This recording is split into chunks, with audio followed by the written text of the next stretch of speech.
जेहने किशोरी मोड़ी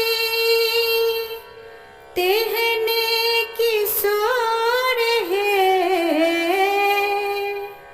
बिथना लगावल जोड़ी बिथना लगावल जोड़ी केहन बेजोड़ है। बिथना लगावल जोड़ी केहन बेजोड़ है।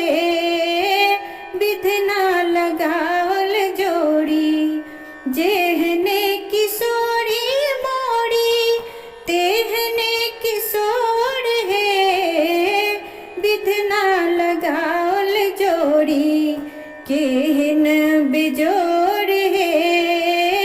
बिधना लगावल जोड़ी श्यामल बदन घुमड़ल घटा घन घोर है।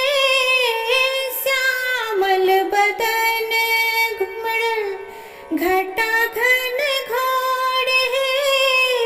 घटा घन घोर है। एमहर किशोरी मोरी एमहर किशोरी मोरी पूनम इजोड़ है।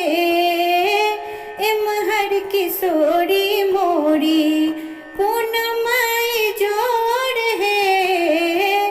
बिथना लगावल जोड़ी केहन बेजोड़ है। बिथना लगावल जोड़ी जिन काल जोगी मुनि केलन जोग है। जिन काल जोगी मुनि केलन जोग है। केलन जोग है। से मोरा पाहुन श्री से मोरा पाहुन श्री राम चित्त चोर है। से मोरा पाहुन श्री राम चित्त चोर है। बिथना लगावल जोड़ी केहन बेजोड़ है।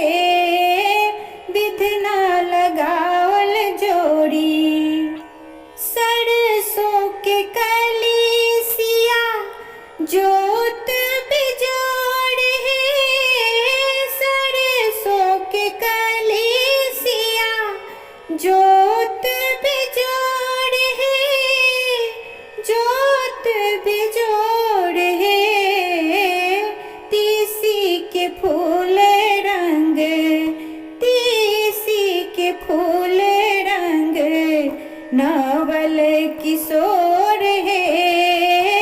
तीसी के फूल रंग नवल किशोर है।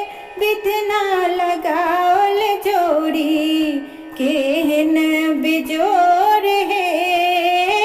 बिथना लगावल जोड़ी जिनका के पापी भेल धन्य भाग मोर है। जिनका के पापी भेल धन्य भाग मोर है। धन्य भाग मोर है।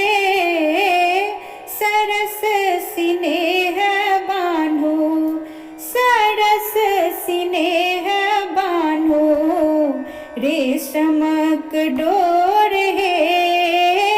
सरस स्नेह बान्हो रेशमक डोर है।